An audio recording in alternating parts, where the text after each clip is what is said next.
네, 안녕하세요. 오늘은 파묘 해설 마지막 시간이에요. 상덕은 오행이랑 관련돼서 워낙 다른 분들이 많이 다뤄주시는데 상대적으로 이야기가 적은 인물 둘이 있습니다. 봉길이랑 영근이에요. 그래서 오늘은 마지막으로 이 두 인물 중심으로 이야기를 해보려고 해요. 다른 무변저스 얘기를 아예 안 하는 건 아닌데요. 봉길이랑 영근이 중심입니다. 사방신 설정이라는 얘기가 있었어요. 사방신의 설정이 완벽하게 의도가 된 거는 아니라고 했는데 어느 정도는 살짝 들어가 있다고 하거든요. 그래서 사방신 설정을 조금 끼워 맞춰 볼게요. 예, 지금 이렇게 봅니다. 근데 연금부터 시작하는데 연금 맨 나중에 얘기할게요. 화림은 주작이고 본길은 현무다 이렇게 보는 해석도 봤는데요. 못색깔 때문에 그렇게 보신 분도 있다고 들었어요. 근데 현무는 가장 강력한 의미거든요. 태음이라고 합니다. 모든 귀신을 복속시키고요. 또 죽음의 세계를 관장해요. 그래서 현무의 지는 통찰력이거든요. 그래서 현무가 미래를 볼 수 있다고도 여겨집니다.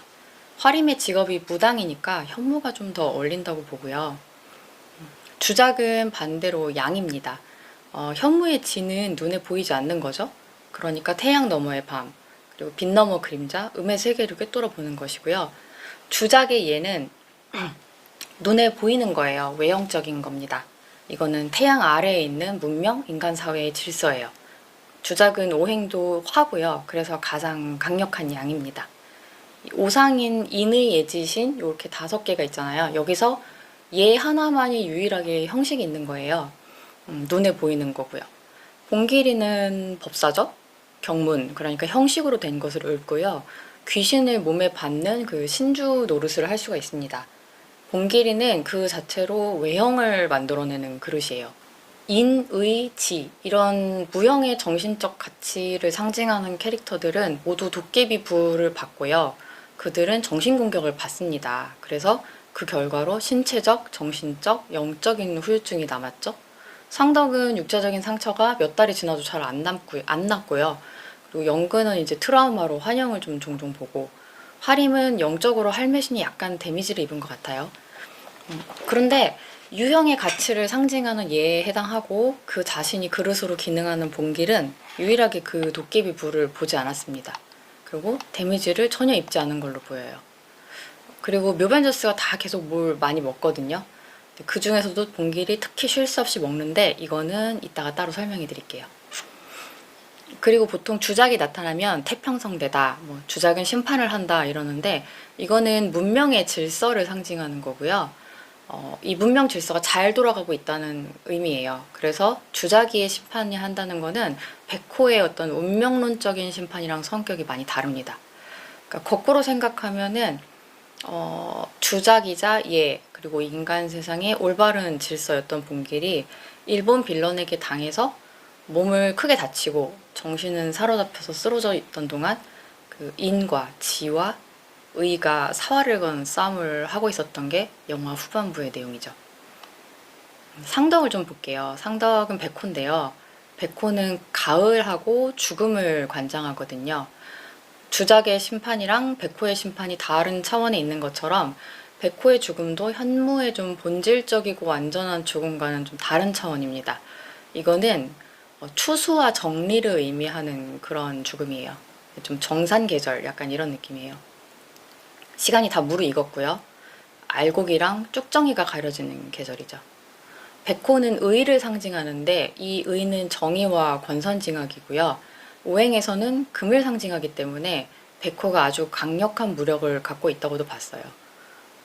MG에서 밀레니얼 세대면은 초등학교 때 포청천을 봤을 겁니다.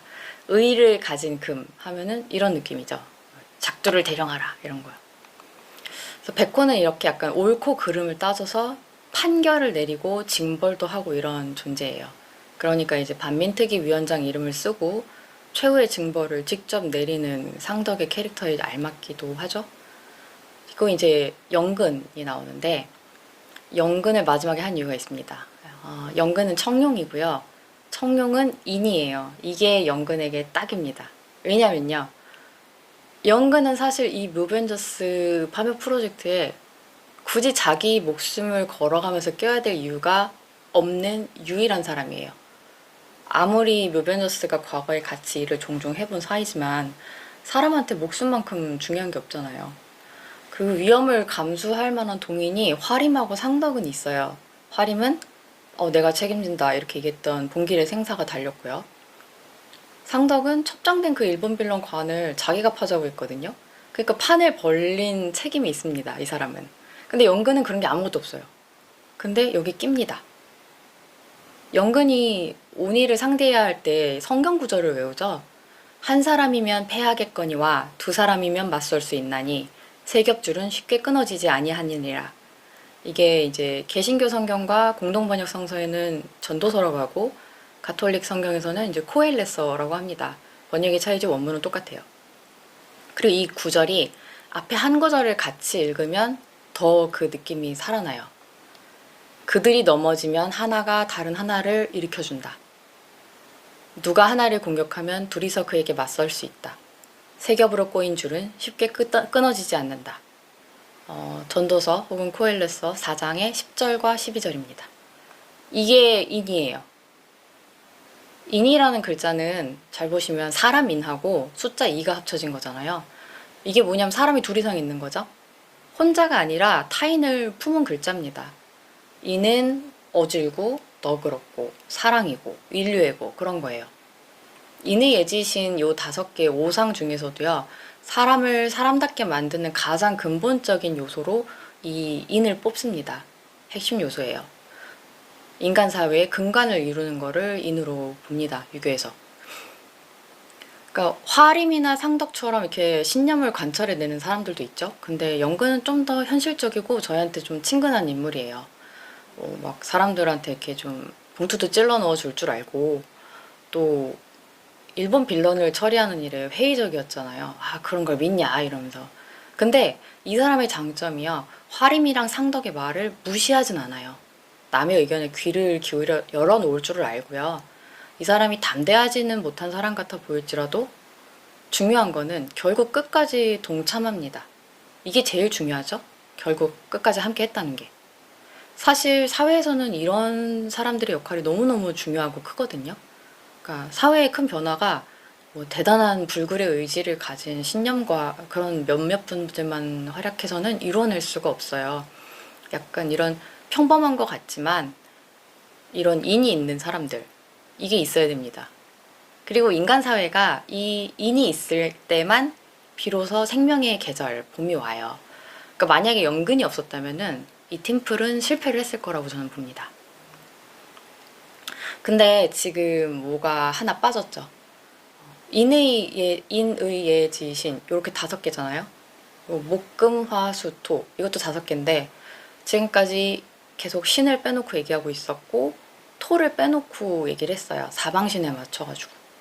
그러면 신이랑 토는 어디에 있을까요? 네, 신은 인의 예지의 가운데, 토는 목금화수의 가운데에 있습니다. 네, 방위로는 동서남북의 가운데 중앙에 있어요. 그러니까 이 밥상의 한가운데 있습니다. 제가 만든 게 아니고요. 원래 그렇게 정해져 있어요. 신은 인의 예지를 방법으로 삼거나 기반으로 삼아서 생기는 사람 간의 믿음이거든요. 사람의 말을 믿는 거예요. 우리가 신뢰하는 사람들 말을 믿잖아요. 예. 그리고 토는 같은 자리에 그대로 있고요. 그 공간에서 사계절이 이렇게 바뀔 뿐입니다. 조화와 질서가 있어야 되는 공간이에요. 그리고 뿌린 대로 거두는 공간이죠. 아까 그 예인 봉길이 쓰러져 있는 동안에 인의 지가 사활을 건 싸움을 했다고 제가 말씀드렸잖아요. 왜 했겠어요? 이들 사이에는 이 밥상에서 생긴 신이 믿음이 있었거든요. 이게 영화에서 묘벤져스가 처음으로 같이 밥을 먹는 장면이에요. 그 전까지는 따로 먹었거든요. 가족을 저희가 다른 말로 식구라고 하잖아요. 우리나라는 농경사회 전통이 있기 때문에 한 상에 같이 둘러앉아서 같이 밥 먹으면 그게 한 식구예요. 같이 밥 먹고 같이 일하러 나가니까 그게 가족이나 다름없죠. 물론 현대사회에서는 이제 가족이 함께 얼굴 보고 밥 먹는 게 쉽지 않아졌지만 여전히 그 식구라는 단어의 그 정서가 남아 있습니다. 요즘에도 뭐 뉴스 보면은 스포츠나 연예계에서 이적하고 이럴 때 뭐 누구와 한솥밥 먹는 사이 이런 표현 아직도 쓰잖아요. 그러니까 운명 공동체를 이렇게 좀 표현을 하는 거죠. 그리고 그 밥상에 올라오는 음식이요. 사람에게 생기를 주는 그런 음식들은 땅에서 나고요. 그리고 또 하필이면 다 같이 먹는 게 국수예요.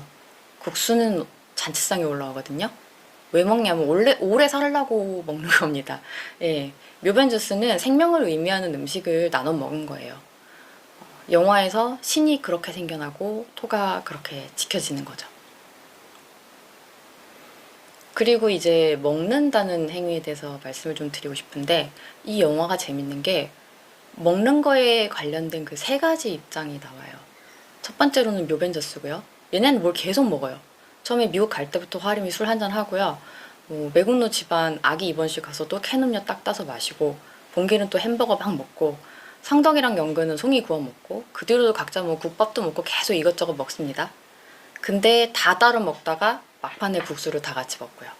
예, 이거는 의미를 앞에서 설명드렸고, 두 번째로는 매국노 후손 집안이 있는데, 이 사람들은 묘벤져스랑 정반대로 영화 내내 아무것도 안 먹어요. 뭐 술잔이 놓여 있고요. 뭐 나중에 좀 빌런이, 그러니까 매국노 원원이 좀 보여주는 것처럼 저 할아버지 뒤에 음식이 차려져 있거든요. 근데 정작 입에 안 댑니다. 출가 외인이 된 딸도 그 자기 가족들이 다 먹는 자리에서요, 혼자 밥을 안 먹어요. 이상하죠. 그러니까 세 번째랑 같이 봐야 되거든요. 세 번째로는 여기 나오는 빌런들이죠. 친일파 매국노 원호는 관 밖으로 나오자마자 미국 아들 집에 가가지고 그 아들 뒤에 식탁에 있었던 걸로 추정되는 음식을 엄청 개걸스럽게 막 먹고요. 손자를 죽이러 가서는 호텔 냉장고에 물을 계속 마셔요. 오니도 나와서 생전에 자기가 대접받았던 은어를 먹었죠. 그리고 이 둘의 공통점이 사람 간을 먹습니다. 아주 이상한 장면이에요, 이게 사실. 왜냐하면 먹는 행위는 살아있는 생명체만 하는 거잖아요. 근데 매국노 집안 사람들이 아무것도 안 먹는 거는 이 사람들이 죽음에 속한 사람들, 그러니까 미래가 없는 사람들이라는 뜻으로 저는 봤어요. 이 사람들의 과거가 정당하지 못할 뿐더러 본인들이 그걸 반성하거나 그 사회에다가 환원을 할 생각이 없습니다. 이 부와 권력은 계속 누리고 싶어요, 근데. 그러니까 이제 치부를 감출 생각만 하죠. 그래서 이 사람들한테는 미래가 없는 거예요. 그리고 이 빌런들, 매국노 원원이랑 오니는 죽은 생명체인데 살아있는 사람의 간을 먹습니다. 오행이랑 연관이 있어요. 그 우리가 사람들의 장기를 두고 오장육부 이렇게 얘기를 하잖아요. 오장을 오행으로 보는 게 아주 오래된 관습입니다. 그래서 간은 목으로 보고요. 신장은 화, 그다음에 췌장은 토, 폐는 금이고요. 콩팥이 이제 수예요. 그리고 오행에서 목은 봄이라고 말씀을 드렸잖아요. 방위로는 동쪽이고, 근데 봄은 생명이 시작되는 시기죠. 그래서 옛날 사람들은 사람의 생명이 간에서 시작된다고 봤어요.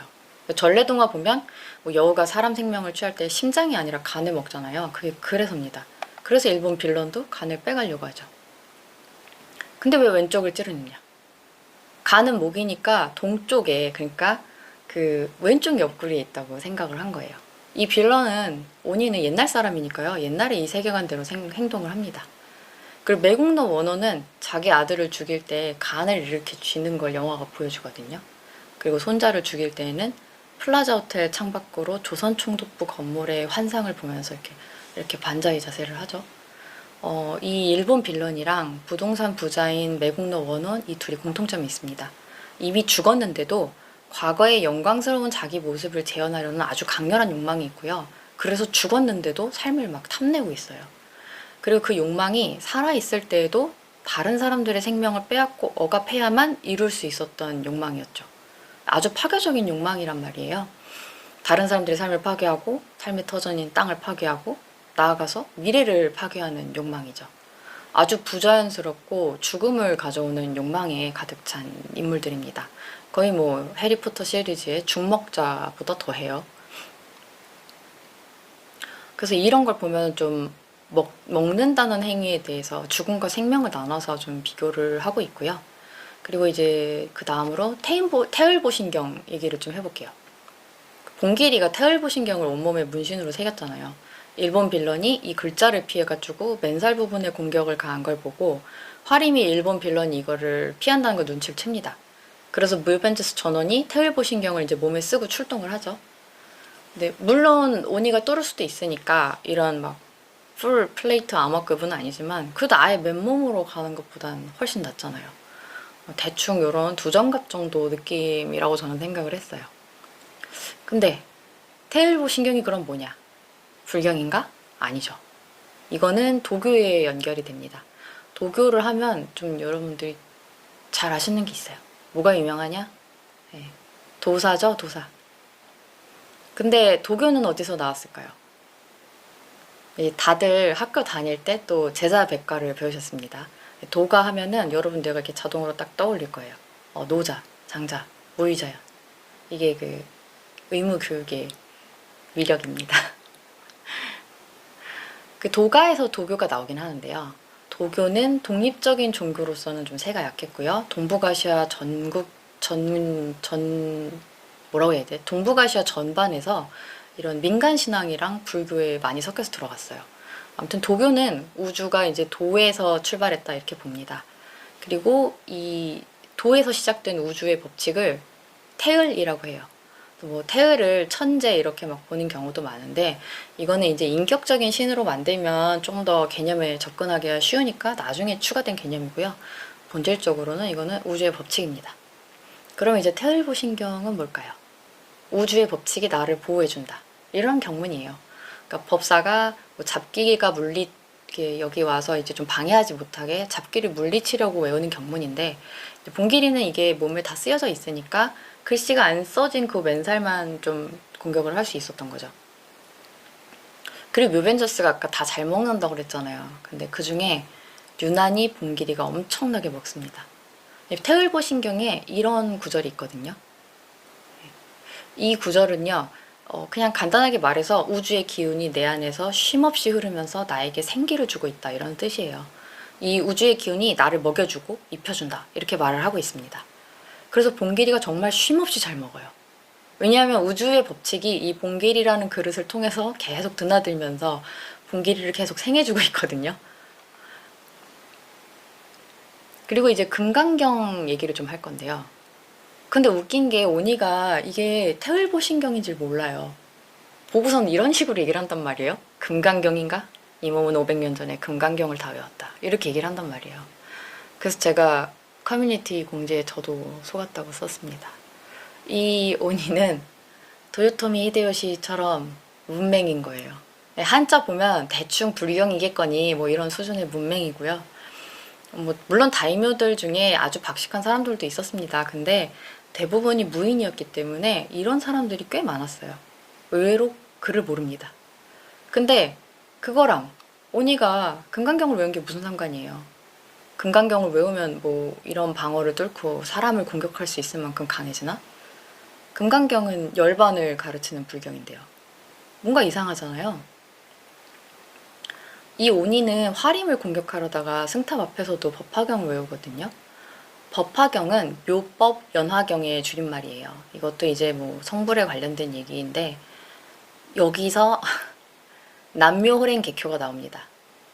원래 남묘호랭개쿄의 뜻은 묘법 연화경에 귀의한다 이런 뜻인데 이게 변질이 돼요. 남묘호랭개쿄, 남묘호랭개쿄, 남묘호랭개쿄 이것만 무한 반복을 하면 나에게 오는 치락을 물리치고 칠복을 받을 수 있다. 이렇게 여겼습니다. 그러니까 문맹이거나 아주 문맹까지는 아니어도 배움이 짧은 무인들한테 이것보다 쉬운 이런 방법이 없죠. 근데 이게 당시 일본에서 유행한 불교의 특징이기도 해요. 그러니까 이건 밀교의 일종인데요. 밀교라고 다 그런 건 아니고 일본 불교라고 다 그렇진 않아요. 근데 어쨌거나 당시 사회 메이저였던 밀교의 경우에는 불경을 아주 이상하게 갖다 씁니다. 뭐 열반이고 중생구제고 모르겠고 경전의 원래 뜻은 다 갖다 버리고 이것만 남아요. 이 구절은 주술력이 있다. 힘이 있다. 그래서 이거를 주구장창 외우면 내가 강해지거나 내 적을 저주하거나 제거를 할 수 있다. 이런 이상한 믿음이 있어요. 이게 그 당시 일본 지배층의 입맛에 딱 맞아갖고 아주 대성행을 하게 됩니다. 좀 이해가 잘 안 되실 텐데 현대에도 이거 비슷한 사례가 있어요. 예. 바로 이탈리아 마피아들입니다. 제가 일부러 영화 대부 이미지는 안 썼습니다. 마피아들이 원래 대충 입고 다니는데요. 영화 대부에서 마피아가 멋있게 나오는 걸 보고 그때부터 챙겨 입고 다녔대요. 이탈리아가 천주교 국가죠. 여기는 태어나자마자 유아 세례를 받아요. 그러니까 이 마피아들이 자기들끼리 총질하기 전에 이렇게 성모를 긋고요. 성모 마리아나 성인들에게 자기를 지켜달라고 기도를 한답니다. 되겠냐고. 진짜로 신이 있다고 한들 뭐 그런 놈들 기도를 들어주겠어요? 금강경과 법화경도 뭐 그런 의도로 외우는 게 당연히 효과가 있을 리가 없죠. 일본이 이런 언령 신앙이 좀 강하긴 한데요. 뭐 말에 힘이 있다 이런 뜻으로. 근데 사실 이런 믿음은 전 세계 어디에서나 아주 고대부터 있었던 믿음이에요. 말에 힘이 있어서 내가 말한 대로 이루어진다. 아니면 내가 누굴 저주했는데 내 저주가 그만큼의 효력이 없으면 상대에게 데미지를 못 입힌다. 그러면은 나한테 되돌아온다. 이런 생각이 있어요. 그거는 아주 오래된 겁니다. 그래서 아마 금강경도 소용이 없었기 때문에 분명히 오니한테 부메랑으로 돌아갔을 거예요. 상덕이 이제 오니를 주업해서 없앤 원리는 다른 유튜브에서 워낙 많이 설명을 잘 해놓으셔서 저는 이제 그냥 스킵을 하고요. 마지막 얘기를 좀 해볼게요. 이 영화에는 사진이 3번 나옵니다. 사진 2개는 과거에 속한 사진이에요. 하나는 친일파 일가가 여우음양사랑 찍은 사진이고요. 또 하나는 철혈단이 이제 이렇게 어깨에 농마하고 다 같이 찍은 사진이죠. 둘 다 아직 사진이 그 스틸이 없어서 이완용 일가랑 영화 속에서 이름이 쓰인 실제 독립운동가 분들 사진으로 제가 대체를 했습니다. 매국노 가족 사진은요, 혈연 관계인 사람들끼리만 찍은 사진이죠. 그들이 자기 가족만의 영달을 위해서 다른 사람들의 삶을 짓밟아가면서 충성을 바친 일본의 음양사랑 같이 찍었어요. 음양사는 가족은 아닌데 이들의 영적인 지도자이자 정신적인 지배자로서 함께 서 있습니다. 철혈단의 사진은요, 혈연관계는 아닌데 내가 속한 이 공동체에 더 큰 선을 이루기 위해서 모인 사람들이죠. 새롭게 식구가 된 사람들이에요. 그리고 이 사진은 묘벤저스가 영화 마지막에 결혼식장에서 가족 사진을 같이 찍어요. 그러면서 이 철혈단의 사진이 계승이 됩니다. 이제 특히 그 장소가 미래 세대를 잉태한 상덕의 딸의 결혼식이라서 되게 희망적인 사진이 돼요. 사진이라는 게 기록이고 증거잖아요. 이렇게 과거로부터 전해진 2개의 사진을 놓고 보면은 사진 속의 인물들이 어떤 일을 했었나, 그리고 어떤 삶을 살았나, 이게 명확하게 드러나고 있거든요. 저는 사진을 통해서 영화가 이제 그런 질문을 던진다는 생각도 들었어요. 당신은 어떤 삶을 남길 거야? 이런 느낌이 좀 들었습니다. 이제 마지막으로 제가 이 영화를 두고 반일 영화라고 생각하지 않는다고 저번에 한번 말씀을 드렸어요. 왜냐하면 사실 우리나라가 이렇게 침탈당했던 과거사가 그냥 한국에서만 한정돼서 일어난 일이 아니잖아요. 그래서 이걸 국제적인 시각에서 좀 봐야 되거든요. 왜냐하면은 국제적인 시각에서 봤을 때 근본적으로 이거는 제국주의가 인권을 유린을 했던 사건들이에요. 근데 이거를 지역을 한국으로만 이렇게 한정을 해서 보면은 강자 대 약자의 구도로 좀 단순화하기가 너무 쉽거든요. 그러면은 우리가 그 프레임 안에서 약자였던 과거의 우리 자신을 좀 이렇게 혐오를 하게 되는 경우가 많습니다. 일본이 우리나라를 빼앗은 거는 조선이 무능해서였고, 우리나라가 해방된 거는 미국의 원자폭탄, 힘센 미국 원자폭탄 덕분이었지? 독립운동가들 노력은 하셨는데 안타깝게도 딱히 성과가 있었던 것 같진 않아. 이런 생각을 하는 사람들도 많고요. 친일파들은 잘 먹고 잘 사는데 독립운동하면 3대가 가난한 걸 보니까 권선징악도 다 동화성 얘기 같아. 이런 생각들이 사람들한테 어느 정도는 좀 내재되어 있거든요. 그러면은 사람이 이런 약한 자아상을 좀 외면하고 싶어집니다. 그리고 이제 잘 나가는 자아상을 확인해야 되거든요. 그러면 이제 국뽕을 찾죠. 저는 파묘가 그래서 좀 좋았어요. 그러니까 우리가 연근 말처럼 여태까지 잘 살았잖아 이러면서 덮고 넘어가고 싶어하는 험한 거를 굳이 힘들게 파내고 함께 해결을 하고, 그래서 공동체를 복원했으면 좋겠다 이런 메시지가 느껴져서 좋았어요. 영화에서 이 땅이 운명 공동체 공간이잖아요. 그러니까 이 영화는 저는 반일이 아니라 분열된 그런 자아를 통합하고 치유하는 그런 메시지로 좀 느껴졌습니다. 영화에는 두 명의 아이도 나옵니다. 묘벤저스 덕에 살아남은 매국노 집안의 아이, 그리고 상덕의 딸이 잉태한 아이가 있어요. 이 아이들은 미래죠. 감독님은 두 아이를 다 살리는 선택을 하셨습니다. 매국노 가족들 중에 반성 없이 살아온 사람들은 그 삶의 대가를 치렀지만요. 그 과정을 지켜본 매국노의 나이든 딸을 하나 남겨두고 아이에게 미래를 줍니다. 이 아이가 어떤 삶을 살아갈지 아직 모르니까요. 네. 이렇게 파묘에 대한 해석과 해설 영상을 드디어 마무리하게 됐습니다. 생각하지도 못했는데 좀 많은 분들이 재밌게 봐주셔서 정말 감사했고요. 제가 파묘의 해석 영상을 TMI 무한 제공 컨셉으로 걸었잖아요. 근데 작업하다 보니까 그래도 영상 길이가 너무 길어지더라고요. 그래서 좀 직접적인 관련성이 좀 덜한 이야기들은 빼고 만들었고요. 새로운 컨텐츠로 넘어가기 전에 제가 마지막 뇌절로 일요일에 이렇게 짧은 파묘 TMI 스핀오프를 하나 라이브로 올려볼까 해요. 네, 여기는 파묘 좋아하시는 분들이 조만간 실생활에서 좀 직접적으로 유용하게 쓰실 정보도 포함이 돼 있고요. 또 라이브 중에 질문 주시는 것 중에 제가 좀 아는 게 있으면 답도 해드리고 그럴 생각이에요. 그래서 커뮤니티에 제가 스핀오프 공지를 올릴 테니까 궁금하신 얘기가 있으면 거기서 투표해주시면 감사하겠습니다. 그럼 저는 또 다음 영상에서 뵙도록 할게요. 구독, 좋아요, 알림 설정